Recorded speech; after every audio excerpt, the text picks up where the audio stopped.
Reciban un caluroso saludo de nuestra secretaria de Educación, Alexandra Agudelo Ruiz. Bienvenidos a este espacio de orientación para la prestación del servicio educativo. Una estrategia inmersa en el sistema de asistencia técnica que tiene por objetivo fomentar el mejoramiento y la calidad educativa.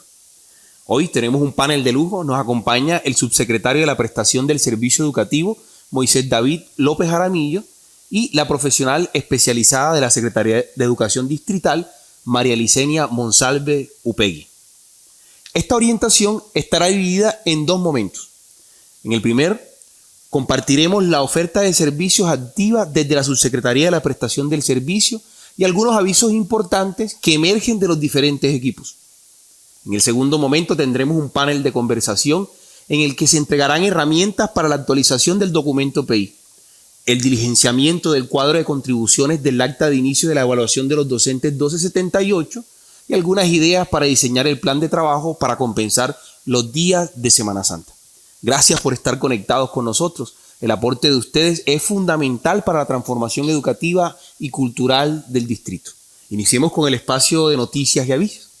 Esta semana empezaremos con el desarrollo final y la socialización de estrategias para la preparación de las pruebas saber. En febrero trabajaremos con ustedes, directivos docentes y docentes, para trazar caminos que nos permitan el mejoramiento de los resultados. Este es un tema de vital importancia para nosotros. Desde el vivero del software, un espacio maravilloso para construir saberes y fortalecer habilidades digitales, nos ponen al servicio de todas las instituciones la oferta desde el enfoque Ser Más STEM, sus semilleros, la red de docentes Ser Más STEM. Actualmente hay una convocatoria activa para beneficiar a los estudiantes del distrito. El proyecto se llama Semillero Jóvenes Creativos y está integrado por un componente de formación, visitas pedagógicas, la entrega de kits educativos y otros auxilios, como lo son auxilio de transporte y conectividad. Los procesos formativos serán certificados. Desde el Centro de Innovación del Maestro y la Transformación Educativa, próximamente tendremos varias convocatorias para ustedes. Estarán convocados los docentes, directivos docentes y también los equipos de calidad de las instituciones. Estos talleres estarán enmarcados en la transformación educativa, la investigación educativa, el liderazgo pedagógico y distributivo, la formación en DUA y PIAR, debido proceso y la prevención de riesgos psicosociales en la escuela. Hay una alianza con la Fundación Internacional para el Rescate. Esta, en conjunto con Lego Play, La Otra Juventud, IO2 y CLAC Education, tendrán dos proyectos para el territorio. Para esto han sido convocados ya los rectores. El primero es Jujuégalo, que impactará a la comuna 4, también a las comunas 8, 9 y 10. Más de 100 maestros serán certificados en habilidades para la atención en la educación inicial. Y el segundo proyecto, Jugar para Soñar, que tiene un componente de caracterización y de capacidad instalada para la atención integral en el grado transición, va a impactar a todas las instituciones del distrito que se sumen a la iniciativa. Ya han sido convocados los rectores para el 1 de febrero conocer Jujuégalo y el 2 de febrero Jugar para Soñar. Desde Bilingüismo nos comparten que el 9 de febrero será el encuentro recurrente de la red de bilingüismo. Este tendrá lugar en el Centro de Innovación del Maestro a las 8 de la mañana. Le solicitamos apoyo para vincular a los maestros a la estrategia YesMed. Estaremos en el territorio. Con esta se fortalecerán las habilidades en inglés en maestros de primaria y secundaria. También estamos elaborando una estrategia, un proyecto de intervención en campo que tiene un componente formativo, otro evaluativo y de acompañamiento. El objetivo específico de esta es que todos los maestros de básica primaria y de básica secundaria interesados en fortalecer habilidades en una segunda lengua participen de un proceso de formación tipo diplomado y puedan certificar sus saberes. También tenemos un proyecto que tiene tres componentes: el componente de formación, evaluación y acompañamiento. Con esto se fortalecerán las habilidades de inglés en las instituciones educativas del distrito. El equipo de Inspección Financiera les recuerda a todos los rectores y directores rurales que el plazo máximo para la audiencia pública de rendición de cuentas es el 28 de febrero. Esta debe hacerse según lo establecido en el numeral 4 del artículo 2.3.1.6 3.19 del decreto 1075 de 2015. Es importante tener las evidencias de la convocatoria, la publicidad, el desarrollo de la audiencia y la evaluación de la misma. Los establecimientos educativos oficiales del Distrito de Medellín deben implementar los manuales de procesos y procedimientos del área financiera. Estos constituyen el sistema de control interno y se evidencia por la aplicación de los planes, métodos, principios, normas, procedimientos y mecanismos de verificación y evaluación, indicadores presupuestales y contables con su respectivo seguimiento. Desde la Subsecretaría de la Prestación del Servicio ponemos a disposición de ustedes la agenda de nuestro subsecretario. Él, de forma vehemente y precisa, los invita a que lo agenden. Quiere visitar las instituciones, conocer las realidades y además de eso atender sus necesidades de la mejor manera. Ahora sí, pasemos al panel. Las siguientes preguntas que compartiremos fueron obtenidas a través de un formulario electrónico y atiende a las voces de diferentes docentes y directivos docentes. Hoy nos convoca en un primer momento a conversar en torno al proyecto educativo institucional, que es la hoja de ruta para el desarrollo de las estrategias que favorecen la construcción de saberes en las comunidades, construcción de saberes que deben atender a las necesidades de aprendizaje de los mismos, pero también a las capacidades instaladas de las instituciones. Respetados panelistas, de una manera concreta, ¿a qué debe responder un PEI? María Licenia. Buenos días, estimados rectores, rectoras y coordinadoras. En un principio, un PEI es importante en la institución y debe responder a unas situaciones y necesidades particulares de la población, del territorio y a las características de esa comunidad donde está instalada la institución educativa. Moisés tendrá algo que aportarnos también en relación con unos asuntos que son técnicos y que son importantes considerar a la hora de empezar o de tener esa construcción en las instituciones educativas con nuestros equipos de trabajo. Bueno, buenos días para todos, todas, rectores, ojalá docentes también les logremos compartir este espacio. Bueno, el decreto 1075, en los artículos donde se nombra todos los componentes del PEI y se reglamentan algunos elementos que deben tenerse en cuenta para su construcción, pues es bastante enfático, pero creo que hay que ir un poco más allá. Hay unas gestiones que están definidas, que ya son bastante conocidas desde lo administrativo, estratégico, pedagógico, comunitario, pero creo que hay que ir todavía más allá. Creo que un PEI debe ser simple en la mayor proporción posible, sin carecer del contenido necesario o de los elementos necesarios, pero creo que un documento con excesivas arandelas, con excesivos protocolos, con excesivos lineamientos, es un documento difícil de llevar a la realidad. Debe tener una estructura definida, como ya lo decía, pero creo que particularmente debe ser trazable y recuperable. ¿Por qué? Un PEI erróneamente se ha creído que es un documento que se construye y debe durar toda la vida hasta que alguien le dé por pensar que la institución debe cambiar de rumbo o de misión o de visión o de objetivos, pero resulta que no es así. Un PEI es un documento que se espera sea altamente dinámico. ¿Por qué?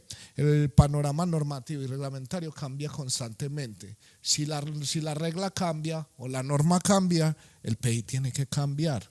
Complementaría algo con lo que estás diciendo, Moisés, y es que el mundo cambia constantemente y tiene unas demandas y unas particularidades a las cuales la educación también debe responder, porque estamos en un mundo global, pero tenemos unos enfoques territoriales que deben insertarse y responder a esas exigencias del mundo actual.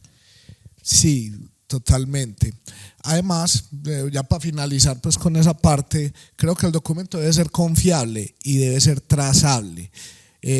Una buena práctica al respecto es no manejar el PEI de la institución en documentos seccionados o en documentos separados, sino que el PEI sea de un solo documento donde las actualizaciones específicas se hacen a la versión de ese documento y eso permite controlarlo.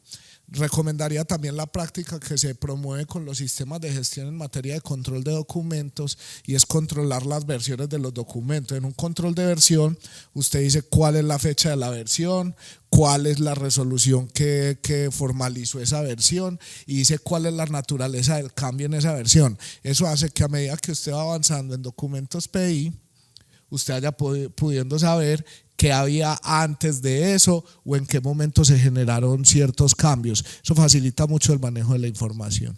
Complementaría algo técnicamente, y es crear al inicio del documento una página que se llame control de versiones, y en esa control de versiones ir registrando lo que Moisés acaba de decir: número de resolución, cuándo se hicieron los cambios y qué cambios se hicieron. Eso es pertinente y es valioso. Y otro asunto importante a considerar es volver sobre esa guía 34 para el mejoramiento institucional. Eso es lo que nos va a dar un asunto, y no solo la guía, también los resultados de pruebas saber, pruebas ICFES, evaluar para avanzar, etcétera, pruebas que hacen las instituciones internas, para poder tener un diagnóstico claro de cómo estamos y hacia dónde vamos como instituciones educativas. Bueno, o sea que en términos generales debemos lograr practicidad, eficiencia, pero estar totalmente conectados con lo que pasa en el mundo. Claro que sí, así es, Eduardo Luis. Bueno, nos compartían mucho en las preguntas, me causó curiosidad una frase, una frase que hace alusión a qué debe obedecer un PI, pero desde esta frase que se repetía en las preguntas que nos compartían, me gustaría que desde un apartado filosófico, pero también técnico, nos comenten para ustedes qué significa la frase: un PI se construye con el otro. Bueno, no sé si quieras empezar o… Damas primero. Ok, entonces cuando hablamos de que un PEI se construye con el otro, es un PEI que se hace con la comunidad educativa, es un PEI que tiene participación, un PEI democrático, ¿sí? Y en ese orden de ser democrático es un asunto que se trabaja colaborativamente, con participación de docentes, de estudiantes, de padres de familia, y ahí se va construyendo también una visión de institución, una idea de proyecto pedagógico. ¿Por qué? Porque cuando estamos abordando unos modelos pedagógicos o una perspectiva filosófica cerrada de institución, eso se va a ver reflejado también, no solo en ese documento que estructura el currículo de la institución, sino también en las prácticas pedagógicas que se desarrollan. Y cuando este documento se construye de abajo hacia arriba, no es un documento impuesto, no es un documento muerto, sino que es un documento que le da vida a esa institución educativa. Sumado pues a lo que dices, creo que un proyecto educativo institucional tiene diferentes actores que en algún momento son clientes el uno del otro o beneficiarios el uno del otro de las acciones que van transcurriendo en la institución educativa o en el establecimiento. Entonces creo que de la expresión un PI construido con el otro, no para el otro, quiere decir que quien es beneficiario en algún momento de ese proyecto educativo institucional también debería estar involucrado en la construcción del proyecto, porque finalmente lo va a terminar impactando, porque hay que escuchar su voz, porque hay que definir cómo puede lograr el máximo provecho de ese proyecto y sobre todo cómo se involucra con él. Bueno, y aquí hacemos una invitación muy importante, y es a consolidar equipos que trabajen por y para el PEI, ¿cierto? Y además de esto, pues hacer una sistematización de esa experiencia de construcción de un PEI colaborativamente, de mirar qué nos permite y qué impacto tiene en la comunidad educativa, qué cambios se van generando, porque cuando todos participamos estamos haciendo una apropiación colectiva del conocimiento y estamos haciendo algo que está muy nombrado hoy, pero que a veces no se pone en práctica, y es aquello de inteligencia colectiva. Es más enriquecedor para un establecimiento pensar entre todos que pensar individual, y actuar entre todos que actuar a puertas cerradas, por ejemplo, en las prácticas. Esto nos permite también que conozcamos las acciones conjuntas que se realizan en las instituciones, las apropiemos y adicional a eso las damos a conocer en nuestros contextos. Con los PEI pasa algo muy particular. Bueno, ya es muy general. Cuando yo voy a una institución educativa y pido el PEI, normalmente se demoran un buen tiempo recuperando lo de las bibliotecas. Un PEI que no es cercano al estudiante no es un PEI que es exitoso, no es un PEI en el que la lectura invita a opinar sobre si tenemos que reorientar el proyecto, si tenemos que agregarle cosas, mejorarle cosas. Entonces creo que debe ser un documento cercano. Debe activarse el tratamiento del documento a partir de la comunidad educativa, no solo quienes hacen parte del gobierno escolar, sino que la visión crítica la tengan todos los padres, todos los estudiantes, todos los maestros, todos los directivos, o incluso las organizaciones que hacen parte del ecosistema del establecimiento educativo. Continuamente, siempre y en cualquier caso. O sea, es decir, que un PEI que se construye con el otro, al final se termina pareciendo a todos. Es como una colcha de retazos, si pudiéramos decir, y no está mal eso. Eso nos lleva al núcleo de la siguiente pregunta, que es la diversidad. Y nos preguntan cómo orientar un PEI que reconozca la diversidad. ¿Qué elementos hay para tener impactos inmediatos que ayuden a trazar una ruta en lo duradero? Bueno, si nos vamos a ese concepto de diversidad, tenemos que pensar en que Colombia es un país multiétnico, ¿cierto? Pero también tenemos que pensar en unas preguntas bien importantes y es, bueno, ¿qué significa para nosotros ser ciudadano colombiano? ¿Qué debo reconocer y cómo reconozco a esas personas que están a mi alrededor? ¿Qué conozco de esa cultura? ¿Cómo inserto esa cultura en la institución educativa? Pero hay un asunto vital y es un PEI fundamentado en los derechos humanos, porque el respeto a la diversidad, el respeto, reconocimiento y accionar hacia y con la diversidad no es una elección personal, es un derecho humano fundamental.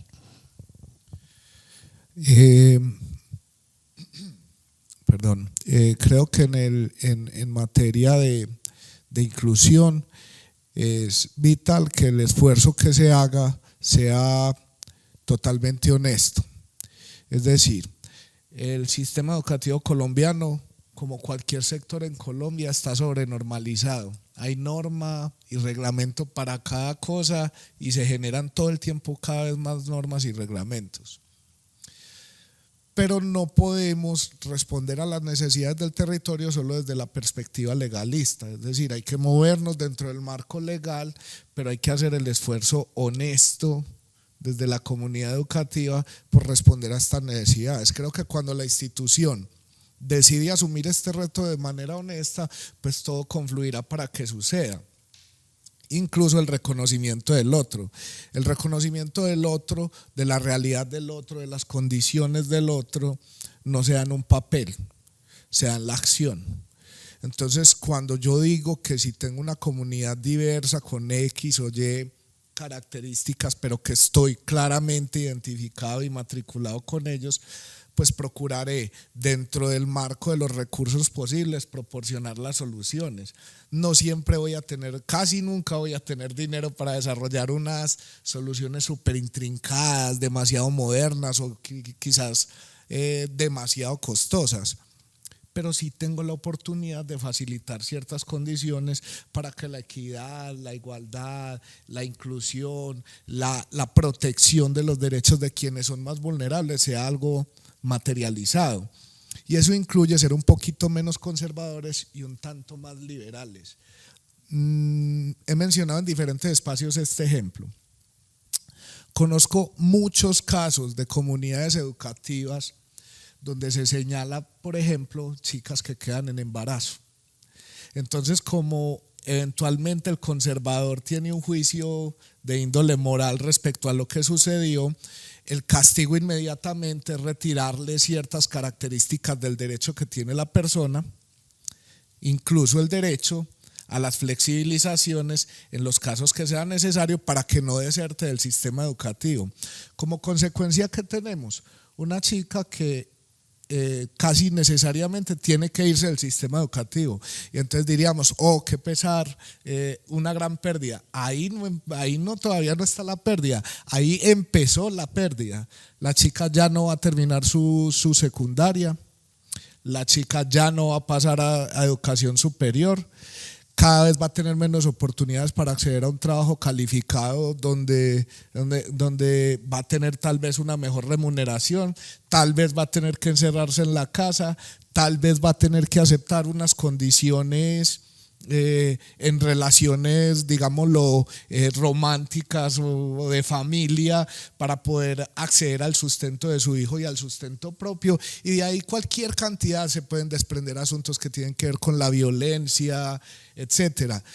Y todo donde empezó, en una nota, en una flexibilización que era posible hacerla en la institución educativa, pero como dijimos que reconocíamos el contexto del otro, pero no reconocíamos el contexto del otro, pues el impacto termina siendo negativo. Y ahí Moisés toca un asunto bien importante, y es: la escuela tiene que ser un lugar de acogida, no un lugar de despedida para los chicos por X, Y razón, motivo, circunstancia, gusto, característica. Hay que mirar esas herramientas pedagógicas y didácticas, pero también mirar esos derechos fundamentales y deberes fundamentales que como adultos también tenemos para responder y garantizar la permanencia con equidad y con justicia social en la escuela como una institución social y socializadora. Y aquí es bien importante pensarnos en trabajar por fortalecer la participación, la convivencia, la manera de buscar que los estudiantes sean agentes participativos en la comunidad educativa y apropien la diversidad como una práctica cultural. La solidaridad creo que es una característica, es un valor importante. ¿Por qué? Porque si la comunidad educativa entiende que a pesar de la diversidad solo salen de ciertas situaciones, solucionan problemas o satisfacen necesidades en comunidad, el pensamiento solidario permite avanzar en mucho en la comunidad educativa. Ahí el llamado es a todos los estamentos de la comunidad educativa a pensar si tal vez ejercer cierto derecho en ciertas condiciones para mí puede limitar el acceso al derecho del otro, y el pensamiento solidario pues yo creo que le daría una característica a la prestación del servicio que realmente garantice una inclusión, equidad, pues asegurar igualdad, eso es bastante utópico, pero solidariamente asumir los retos para que la equidad sea una realidad en la institución, yo creo que es totalmente posible. Y ahí Moisés toca un tema bien importante, y es la diversidad enriquece los procesos no solo de aprendizaje, sino también de construcción social del conocimiento y de comunidad.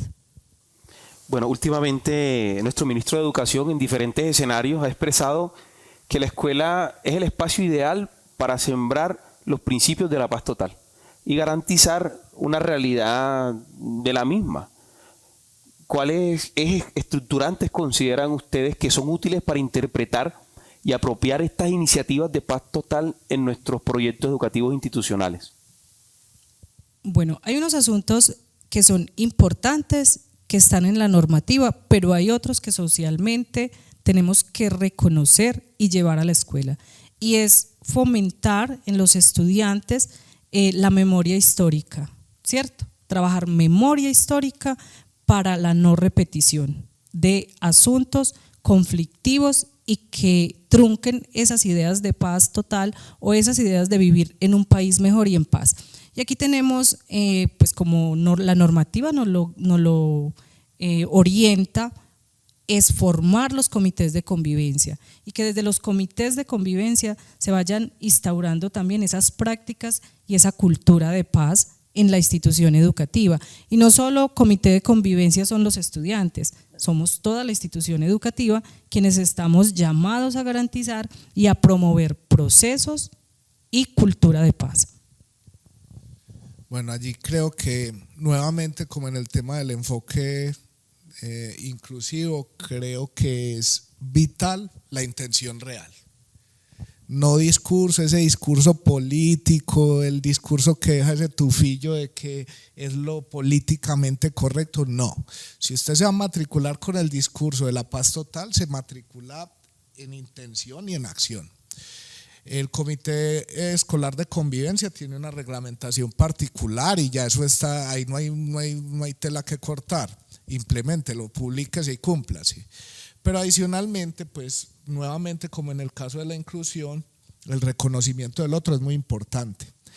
Creo que allí es donde cobran alta importancia algunos de los proyectos pedagógicos transversales, donde a través de esos proyectos generemos que se dinamicen competencias ciudadanas.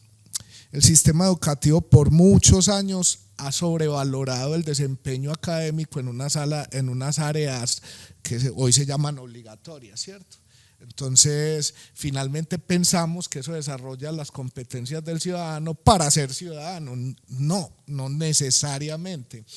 Hay unos asuntos que tienen que ver con poder escuchar al otro, poder ver al otro, poder solidarizarse con el otro, comprender las circunstancias del otro, pero también conmigo, cómo me expreso yo, qué rol juego como ciudadano, qué capacidades propias o habilidades propias puedo poner al servicio de la sociedad y a la vez obtener beneficio de ello. Pues en el discurso dice, entonces hay una vulneración de derechos a nivel social y político desde que empieza el ciclo, el curso de la vida. Y pues la persona inevitablemente termina en unas acciones que acaban desfavoreciendo la paz. Pero entonces devolvámonos. ¿Qué pasó en ese momento en donde esa persona se vio con tan pocas oportunidades, se le cerró el mundo de cierta manera que escogió por el mal camino? Porque personas en condiciones de pobreza hay muchas, con dificultades en el hogar hay muchas, que fueron violentados desde pequeño hay muchos, pero no todos cogen por ese camino. Algo hizo que esa persona en un momento determinante de su vida cogiera por ese camino. Y creo que para llevar a las personas, a los ciudadanos, por el camino de la paz total, pues hay que reconocer su realidad, su forma de pensar, pero ayudarlos a que se proyecten de una forma activa socialmente que favorezca la implementación de la paz. Y eso desde el proyecto educativo institucional tiene toda la pertinencia y toda la tela que cortar. En ninguna parte dice que las proporciones de horas en la jornada escolar tienen que ser al extremo rígidas, y hay proyectos a los que les podemos dedicar tiempo en la escuela. Y pues hoy pues le damos la mayor parte del tiempo tal vez algunos elementos que no necesariamente van a tener ese impacto en el desempeño social de todos los integrantes de la comunidad educativa. Y aquí Moisés me hace pensar en varios asuntos. El primero es, hemos desechado o hemos despreciado las mal llamadas competencias blandas, que son las competencias ciudadanas: saber estar con otros, saber compartir con otros, saber trabajar colaborativamente, saber conversar y escuchar asertivamente, cómo manejar mis emociones.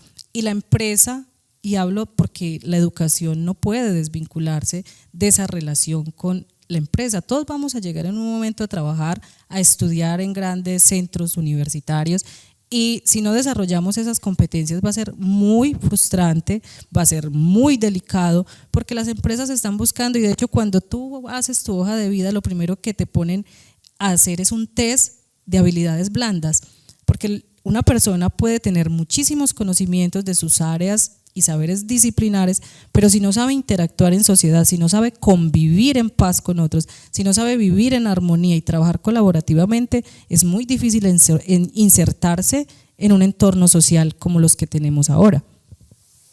Bueno, acá hay unas realidades que es preciso que las traigamos a colación, y es que Medellín tiene una característica particular, es una ciudad resiliente, y esto se evidencia en las instituciones educativas. Tenemos muchas instituciones educativas que tienen su proyecto educativo institucional trazado a partir de la justicia restaurativa, la resolución pacífica de los conflictos, el diálogo.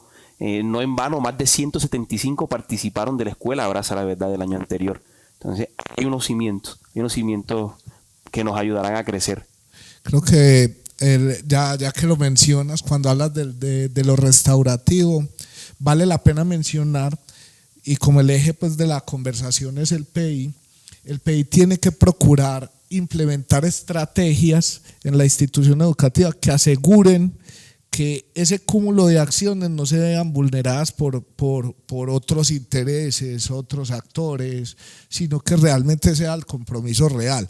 Y sucede con el tema de la paz total que hay muchas organizaciones, muchos actores que desde la oscuridad o la luz, en un esfuerzo político por desprestigiar un proceso o una persona, terminan haciendo excesivo ruido sobre un proceso que termina siendo positivo y listo, todo el mundo tiene oportunidad de opinar y de poner sus puntos en evidencia, pero eso sí tiene un impacto en sanar, porque si bien no podemos olvidar, hay que dar la oportunidad para que la comunidad educativa pueda salir a flote y después de que han tenido sucesos que son negativos, puedan decir, sí, puede haber un punto B, pero estar patinando en es así, o fue así, sin materializar en el PI unas estrategias y unas acciones concretas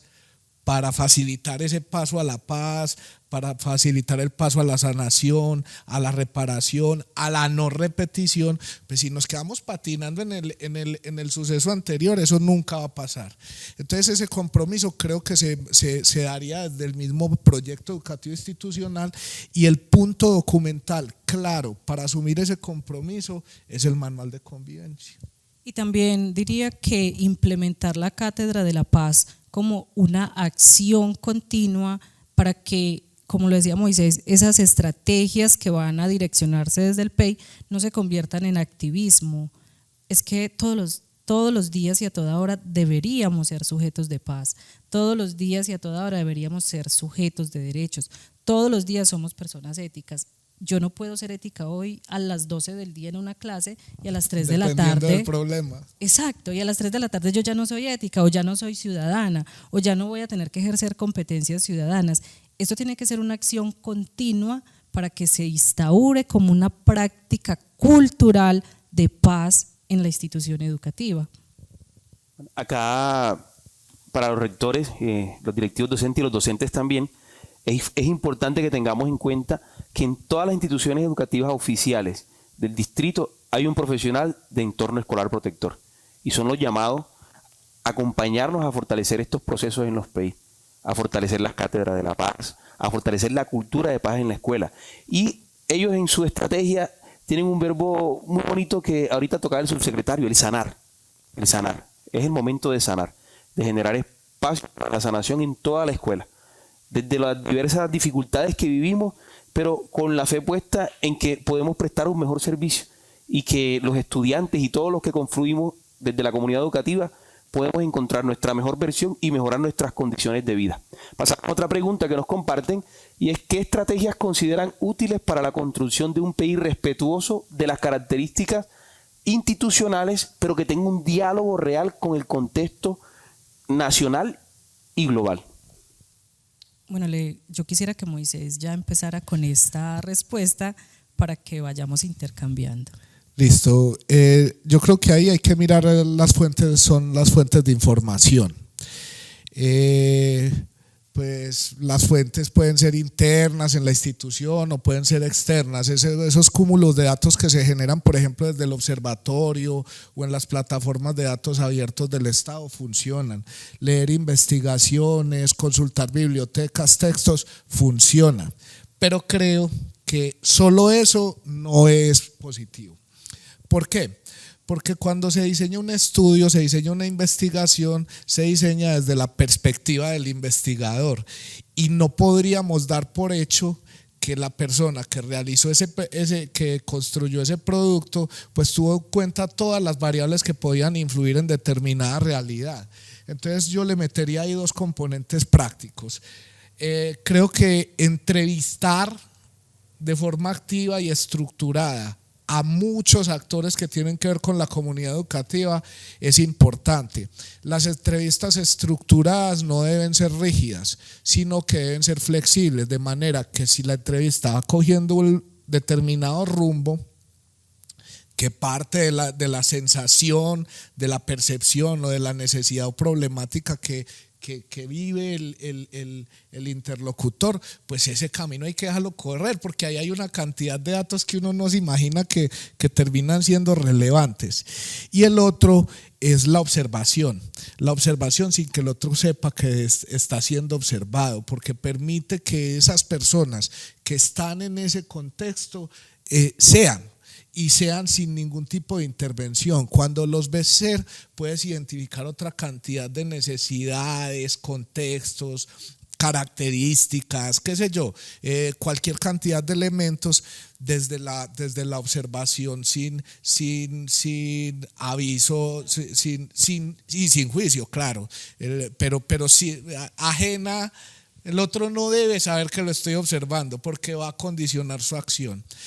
Eso no debe tomarse a la ligera. La recolección de datos para construir un análisis de un contexto no debe ser un ejercicio rápido, porque cada momento tiene su propio afán. Es decir, en este momento las preocupaciones de las comunidades educativas son muy diferentes a las preocupaciones que van a tener en julio o en agosto o en noviembre. Entonces, cuando esas ocupaciones o preocupaciones de la comunidad son diferentes, obvio eso influye en el contexto. Yo leer un contexto solamente los diciembres, voy a leer algo no necesariamente ajustado a la realidad. Entonces diría, la lectura del contexto debe ser continua, pero es un ejercicio infinito, donde de forma estructurada obtengo información.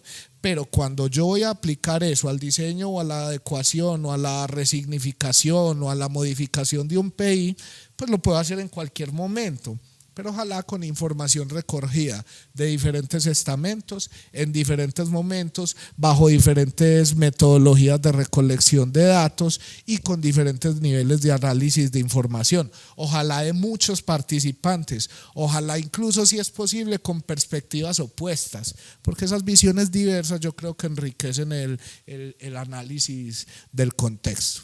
Bueno, aquí entonces yo aportaría que es importante hacer un inventario de actores de la comunidad educativa, juntas de acción comunal, líderes comunitarios, bibliotecas, organizaciones no gubernamentales que están en el territorio, dialogar con todas las visiones que hay en la institución o que hay en ese contexto, va a permitir construir un documento PEI o un currículo con enfoque territorial, por ejemplo, ¿cierto? Y eso es muy valioso porque siendo Medellín una única ciudad, todos sus territorios son muy diversos y tienen unas particularidades a las cuales debemos atender, particularidades culturales, étnicas, sociales, de toda índole. Y es ahí con el diálogo con las comunidades como nos podemos dar cuenta de esos factores que van a incidir posteriormente en la institución educativa.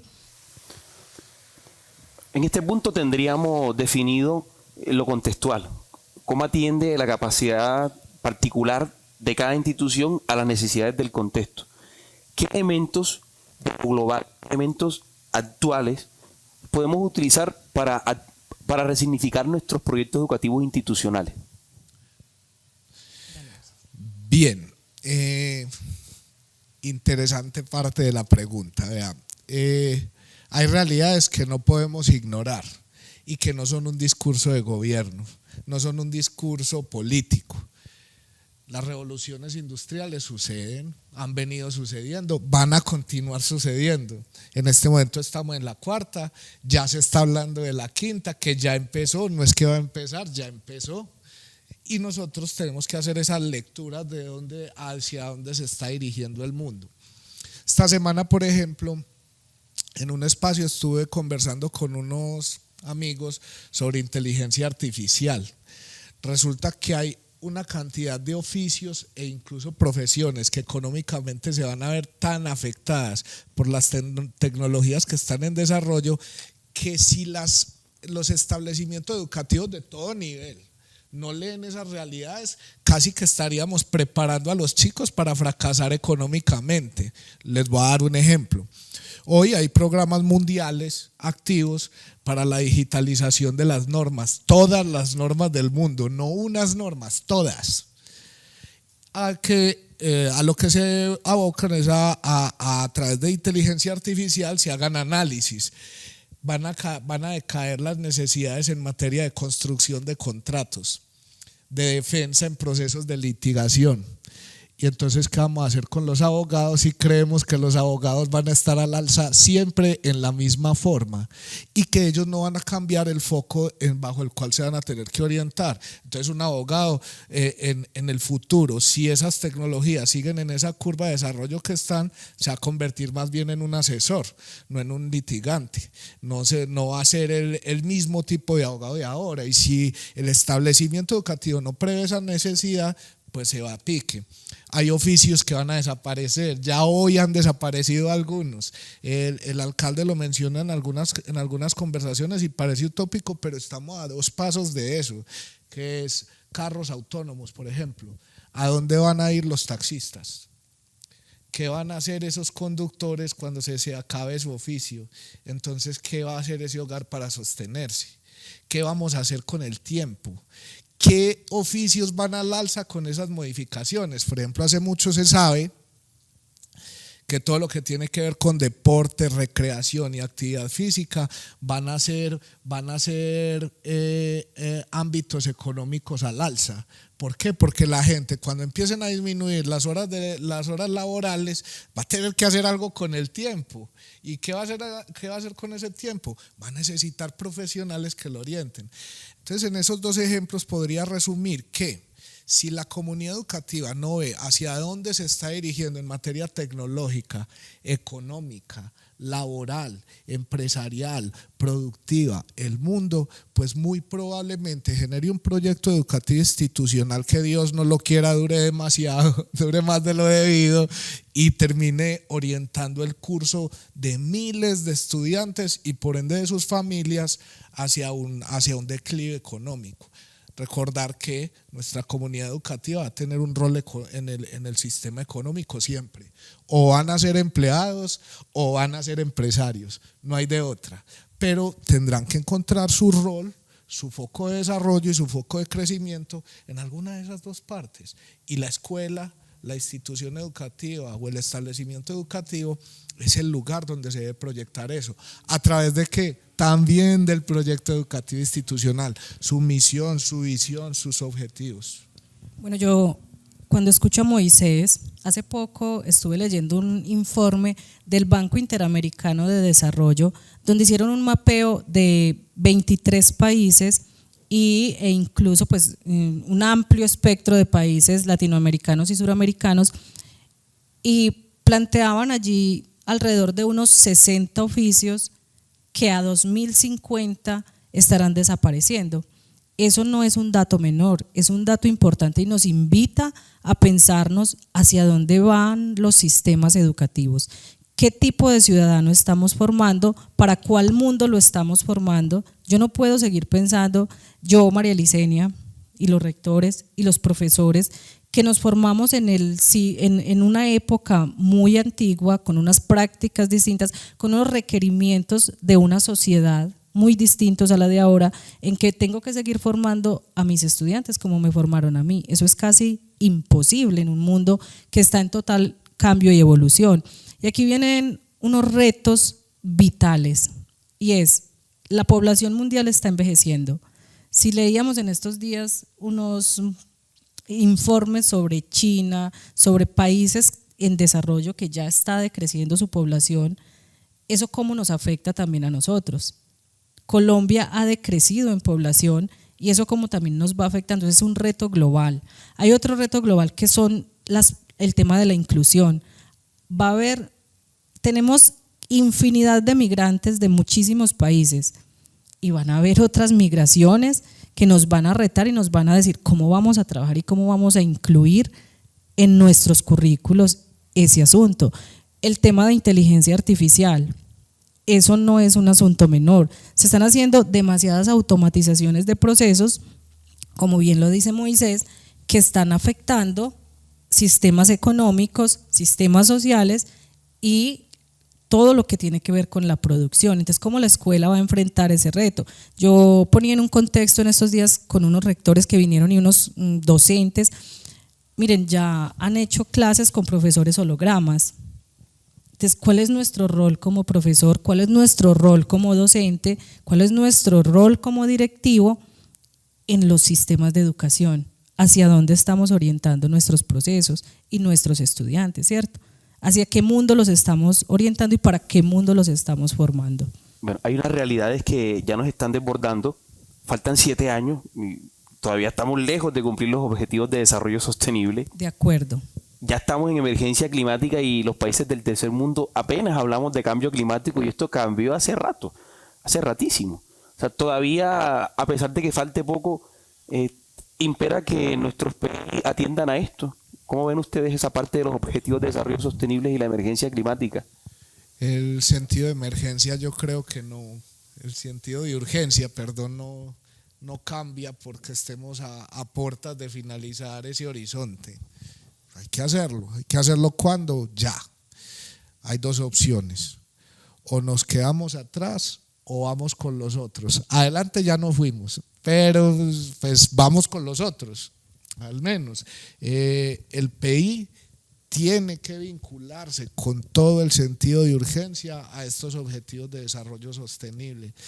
Son generalizables las maneras en las que estos objetivos realmente tienen alcance e impacto en todo el desarrollo o la mejora de nuestra realidad o la potenciación de nuestras capacidades como país. Entonces creo que no es mal momento, no es el momento adecuado para muchas acciones que debieron haberse implementado con mayor sentido de urgencia, pero el momento adecuado para empezar es hoy. Y si no fue hoy, mañana tempranito, pero hay que hacerlo.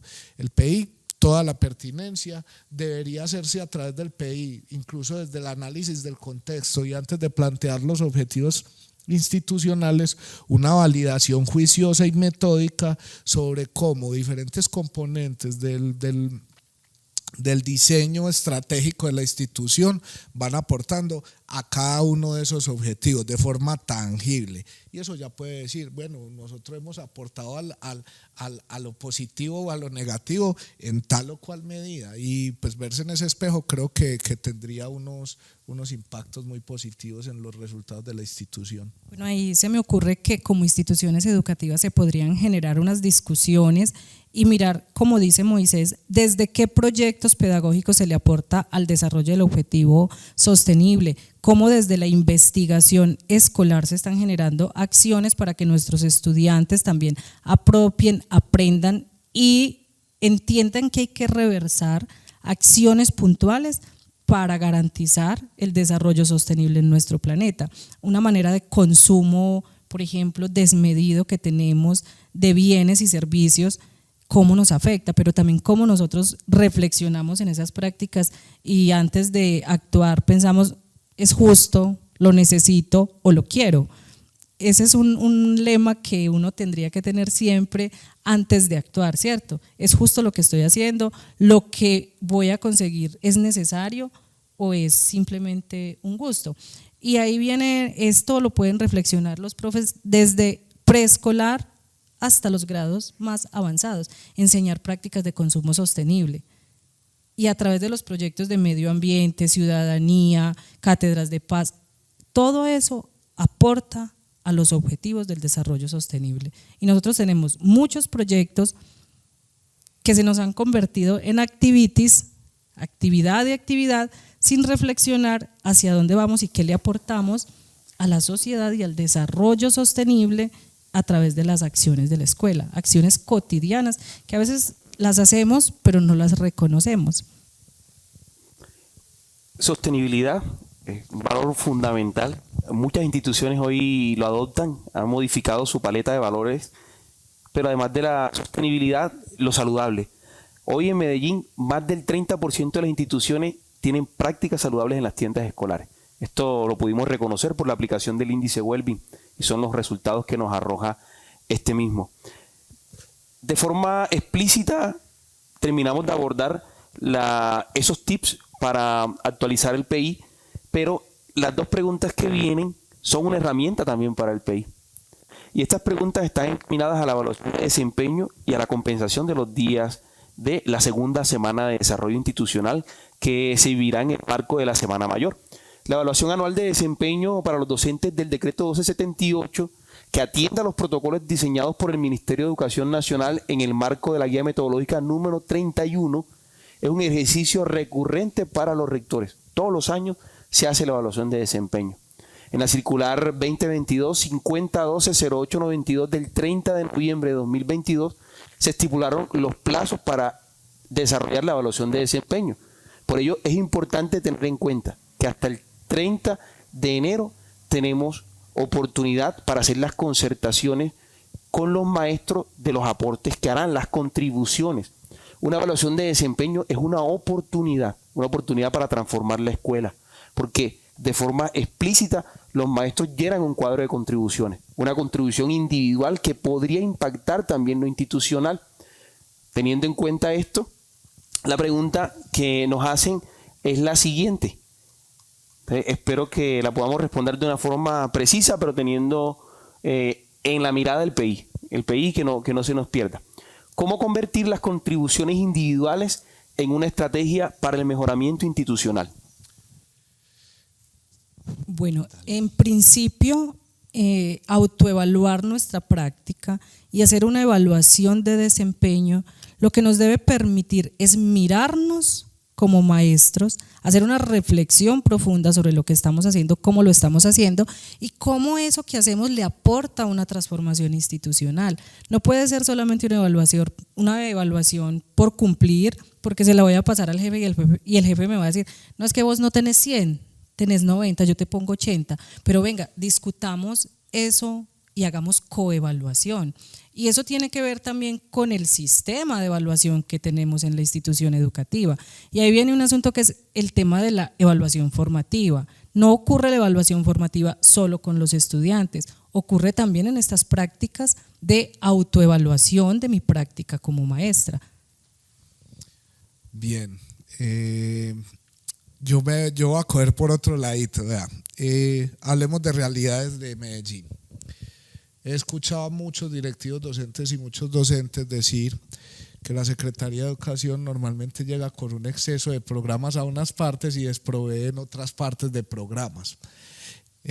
Totalmente de acuerdo en el análisis en que eventualmente había una desarticulación entre acciones y por eso del dicho al hecho, de la palabra a la acción. Este año pasó algo muy interesante en la Subsecretaría de Prestación del Servicio. Subdividimos la subsecretaría en dos grandes grupos. El primero se llama Gerencia Educativa, los conocen ya porque han venido trabajando con los jefes de núcleo. Ellos venían trabajando también con entorno escolar protector, pero hoy absorben educación inclusiva, que va a incluir modelos educativos flexibles y educación para adultos y continúa con el tema de inspección y vigilancia. Esa unidad de trabajo, la gerencia educativa, se va a encargar de apoyar a las instituciones para la continuidad del servicio. O sea, cuando la continuidad del servicio se ve amenazada, esta gerencia va a entrar a apoyar a las instituciones.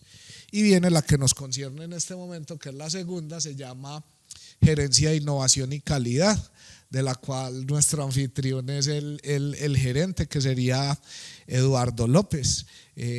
Ya subiría un nivel bastante alto, varios escalones, el tema de la dirección de MOA para incluir MOA con otras actividades. Va a terminar con el tema de calidad, proyectos pedagógicos transversales, liderará algunas acciones en el marco de educación técnica y tecnológica, el componente de bilingüismo. ¿Qué nos va a facilitar esto? Que vamos a tener un solo plan de asesoría y asistencia técnica para toda la subsecretaría, un solo plan de formación y un solo plan de transferencia. Eso quiere decir que vamos a ser mucho más eficientes. Ya ahí está el esfuerzo hecho. Eduardo ha sido una persona que ha mostrado toda la capacidad para coordinar diversos actores en una sola iniciativa y que seamos mucho más eficientes. ¿Qué necesitamos de las instituciones educativas, sobre todo de los directivos?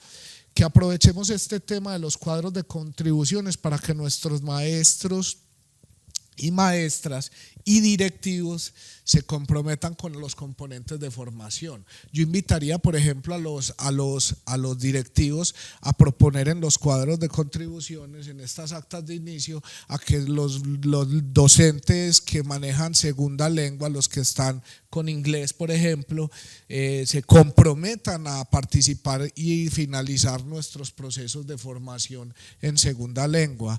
Y en general los otros maestros, todos los maestros en los procesos de formación de MOVA. También invitaría a que incluyamos allí experiencias significativas o la participación en la documentación de experiencias significativas y en la participación en concursos. Son incontables las iniciativas positivas que hoy nuestros maestros ponen en territorio, pero que finalmente no tienen un impacto tangible en la evaluación del desempeño y terminan siendo ignoradas.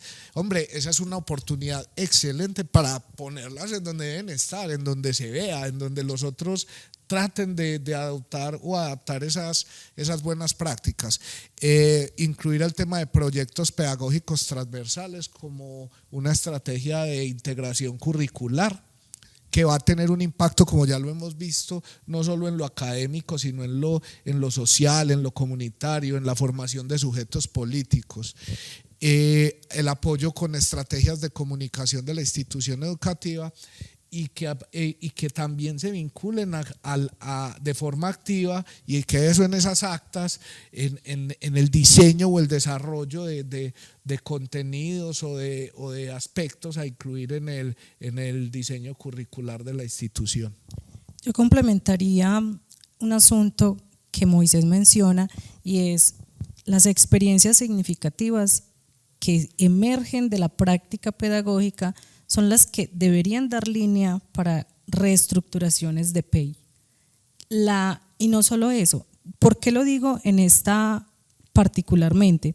Porque muchos maestros hacen muchas prácticas exitosas, entonces tenemos que mirar esa práctica y decir qué es lo tan exitoso, lo tan sui generis que este maestro hace, que la institución en general podría adoptarlo como una cultura de buena práctica para transformar no solo el currículo, transformar la vida de los estudiantes, porque si es una práctica de excelencia que fue pasada por unas rúbricas de valoración de una experiencia significativa, que fue evaluada por unos jurados y que fue caracterizada como buena práctica, entonces ¿cómo insertar esto en esa cultura curricular de la institución?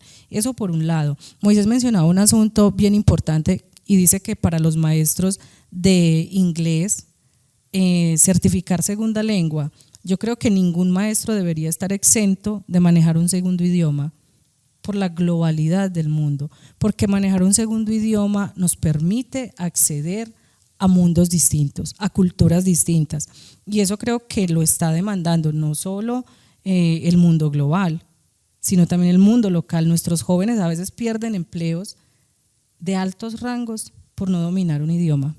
O incluso tienen limitación en la remuneración. Un sueldo para personal que no tiene técnico, no tiene ningún nivel técnico, o sea, que tiene el grado de bachiller, que tiene segunda lengua, puede tener una diferencia entre el 30 y el 40% del sueldo por debajo del que sí la tiene. Es decir, el mercado sí castiga económicamente el no tener una segunda lengua básica, ni siquiera la piden certificada, solo te hacen la entrevista y si tienes competencias, de las 4 competencias un determinado nivel te pasan, pero también lo premia, es decir, no nos quedamos solo en lo negativo. Quiere decir que si nosotros logramos que nuestros maestros incluyan la segunda lengua no solo en en un área, sino que podamos dinamizar diferentes prácticas pedagógicas con segunda lengua y nuestros chicos y chicas obtengan un nivel de desarrollo, así sea medio, en segunda lengua, la cantidad de posibilidades que se les abre. Hombre, un chico o chica que sale del colegio a ganarse 1.500.000, 1.600.000 pesos por tener una segunda lengua no certificada, pero en la que demuestra habilidades, hace la diferencia entre de la noche a la mañana en que él pueda acceder a una educación de calidad de otro nivel, a que él pueda facilitar oportunidades para el resto de su familia, que pueda mantener sus propios hijos, que muchos están en esas condiciones. Entonces miren que finalmente algo que uno creería, no, eso es un contenido de un área, eso es un proyecto que tienen, pero yo tengo otras prioridades, pues son cosas que terminan impactando el horizonte económico de los estudiantes y sus familias. Vida social y familiar. Y acá también hay un elemento importante que mencionabas, Eduardo Luis, y es en esa tabla incluir el diseño de contenido educativo. ¿Qué nos permite eso a nivel curricular? Tener la propia producción de conocimiento. Nosotros los maestros somos muy consumidores de lo que llega de afuera. A la escuela llegan todas las teorías de otras áreas y de otras disciplinas a decirnos qué tenemos que hacer. Y yo siempre les pongo un ejemplo muy cercano para quienes trabajan la enseñanza de la lectura y la escritura en la infancia. ¿De dónde viene la teoría de enseñar la lectura y la escritura en la infancia? No viene de los maestros, viene de la psicología, porque un psicólogo lo puede hacer y porque nosotros como maestros, si desarrollamos métodos tan sui generis, estrategias tan efectivas para enseñar la lectura, no los sistematizamos. Ahí vienen diseños de contenidos educativos propios con enfoque territorial, pero que adicional a eso nos está dando una sistematicidad de procesos y nos está dando la posibilidad incluso de teorizar la práctica. O sea, es decir que, bueno, es el momento, llegamos un poco tarde porque faltan pocos días para cerrar la negociación de las contribuciones, pero es el momento de pasar de esas evidencias que se resumían solamente a las actas de reuniones o a participar de una reunión, a evidencia, por ejemplo, en la gestión académica de los maestros, que la evidencia sea un certificado, que se certifiquen que se cualificó, que se capacitó, que certifique que tiene una competencia, el certificado, la suficiencia. Además de eso, el contenido se puede utilizar como una evidencia. O sea, utilicemos ese cuadro de contribuciones como una oportunidad de mejora, de transformación de la escuela. Lo dice un rector. Bueno, nos queda una última pregunta para finalizar este panel. Decía ahora rato que se acerca la segunda semana de desarrollo institucional. Las semanas de desarrollo son fundamentales. Este año vamos a poner nuestro mayor esfuerzo para que no sean tan turbias y no tengan tantas actividades, sobre todo por lo que nos sucede en la semana de octubre, que prácticamente toda se va con el Congreso Internacional de Pedagogía. Y para esta semana, que está en el marco de la Semana Mayor, los rectores tienen la competencia de diseñar un plan de compensación. La competencia reposa sobre el rector, es el único que lo puede hacer. Preferiblemente tendría que emerger de concertaciones, pero bueno, cada territorio lo hace de una forma distinta. Algunos lo pagan los sábados, otros adicionan horas a las jornadas para ir subsanando esos 3 días que deben compensar, otros diseñan contenido o lo hacen desde lo virtual. La consulta que nos hacen es si la única manera de reponer los días es trabajando los sábados. Teniendo en cuenta el histórico en la Secretaría de Educación, ¿qué otra forma podemos plantear o qué otra forma podemos sugerir? ¿O qué evidenciamos nosotros en el territorio? Bueno, ya mencionaste algunas. Pueden hacerlo a través de la compensación de horas dentro de las mismas jornadas dentro de la institución, no necesariamente en aula, sino que pueden realizar otras actividades, pueden pedir productos que pues se puedan estimar en una cantidad de horas de trabajo para la realización de esos productos. Lo importante allí es la formalización de los elementos y que pues sea evidenciable que hubo un trabajo por parte de los docentes o del personal de la institución para compensar este tiempo institucional, porque aquí lo que está en discusión no es el tiempo de los chicos y chicas, sino el tiempo de los maestros como empleados, de los directivos docentes como empleados, y pues allí entonces creo que podrían poner en marcha muchas estrategias, aprovechar ese tiempo para desarrollar iniciativas a nivel institucional, para actualizar currículos, para actualizar sus sistemas de evaluación, para generar dinámicas alrededor de su sistema de convivencia, para generar dinámicas de construcción colectiva de asuntos relacionados con su PI, para hacer análisis y planteamiento de actividades o diseño y puesta en marcha de actividades para nivelar sus resultados. Hay una realidad ahorita que tenemos, que es el tema de pruebas saber, que vamos en declive, no solo Medellín, eso está pasando en Colombia.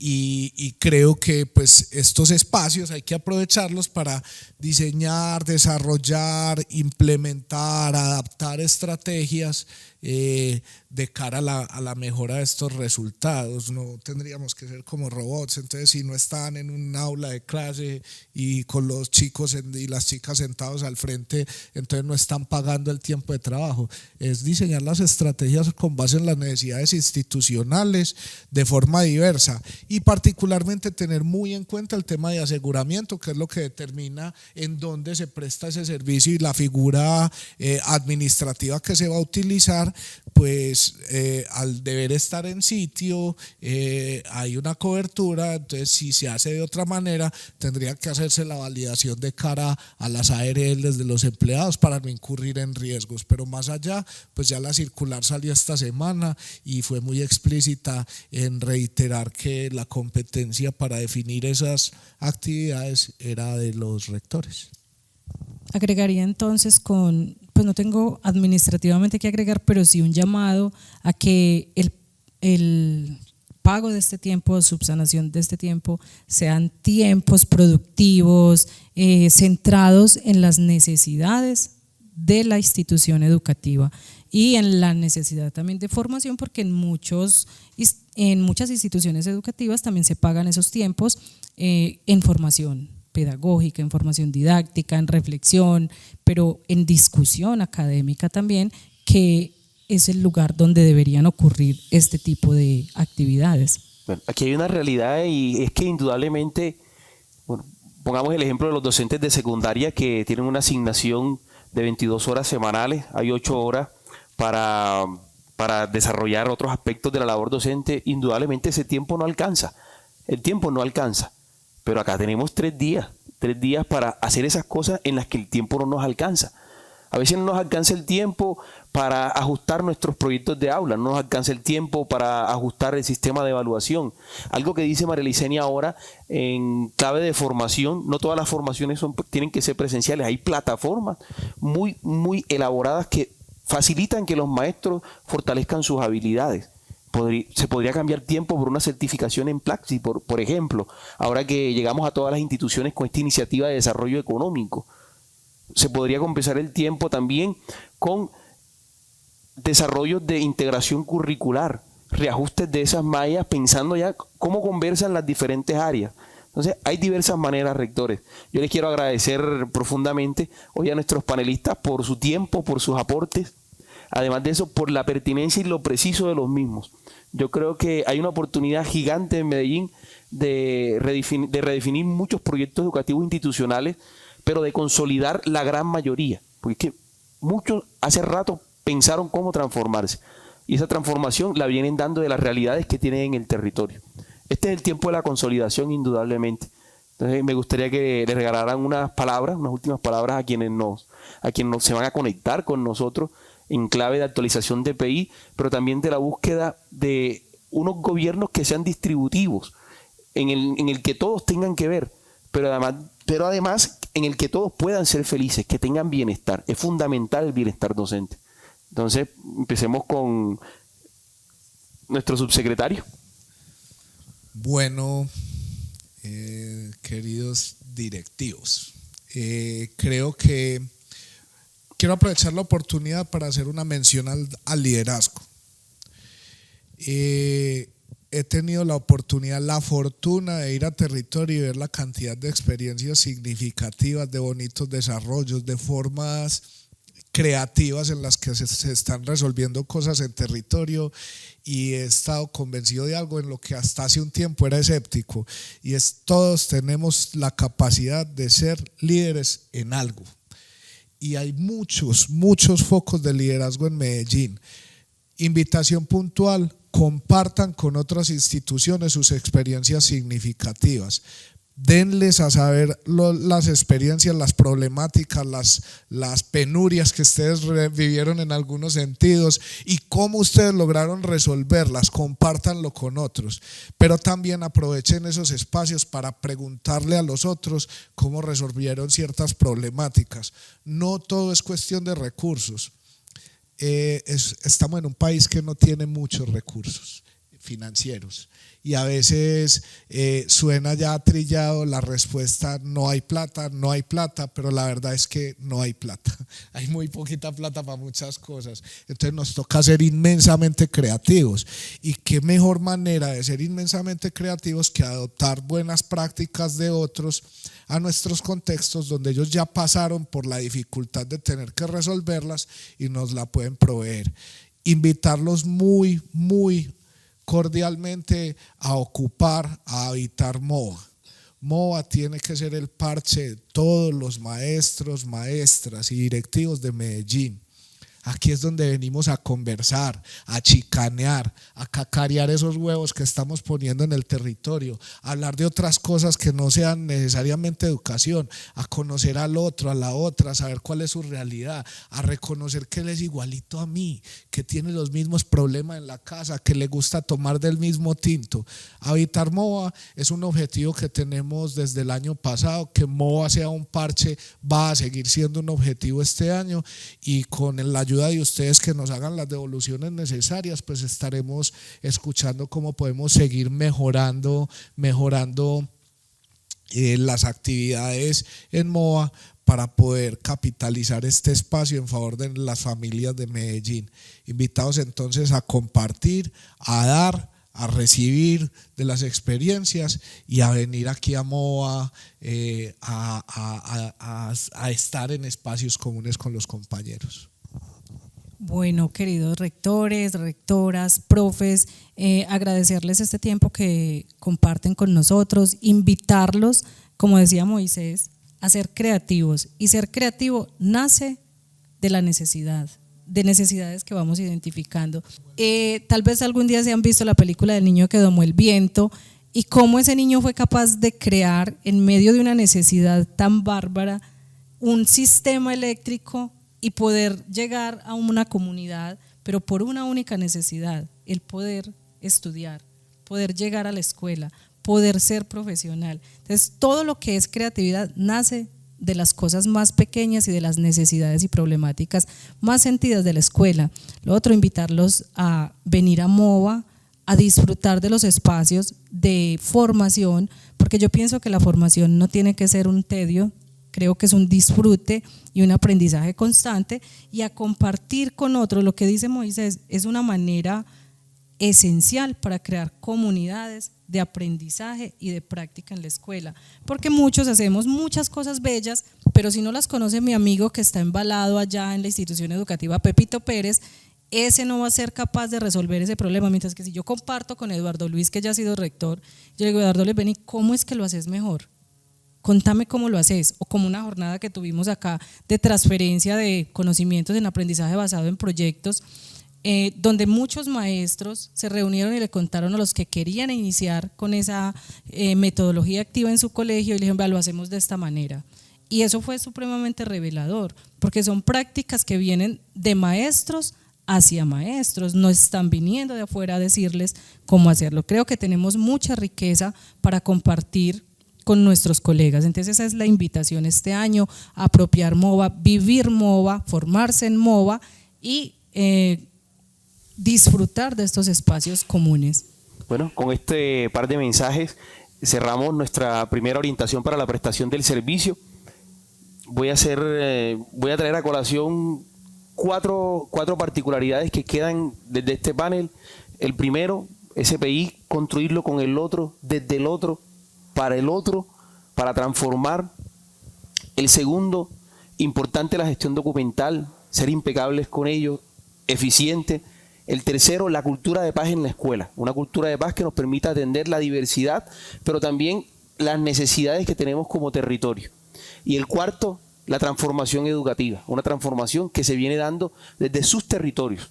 Y en este cuarto tomo palabras de nuestra secretaria y también el agradecimiento de ella para ustedes. Son ustedes quienes están liderando la transformación, desde lo que mejor saben hacer, desde el arte, desde la cultura, desde la academia, las nuevas tecnologías. No hay una sola forma de hacer las cosas. La mejor forma es la que resuelve los problemas del territorio. Sigan conectados con nosotros, con la Subsecretaría de la Prestación del Servicio, que estaremos felices de orientarlos, de acompañarlos y sobre todo de servirles. Un abrazo fraterno.